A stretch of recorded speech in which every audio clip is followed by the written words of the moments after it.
Կեսգիշերին զանգահարեց Աբելը։ Ասաց, թե դու իր տանն էիր եւ նոր ես դուրս եկել։ Ասաց, որ չանհանգստանամ, որ որը կհասնես տուն։ Եվ որ քեզ հետ ինչ-որ բան է կատարվում։ Ես Անդրեասն եմ։ Ծնվել եմ այսինչ թվին, կմեռնեմ պայթյունից։ Ես ընդունում եմ այն սուտը,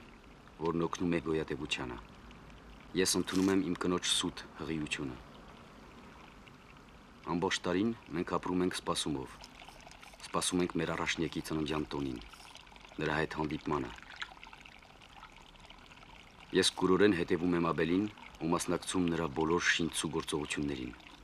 Հորն ես կտրել։ Ես չեմ պատմի իմ կյանք, այն շատ էր կարճ։ Կարող եմ պատմել իմ մահվան մասին, որի համար ոչ ոքի չեմ մեղադրում։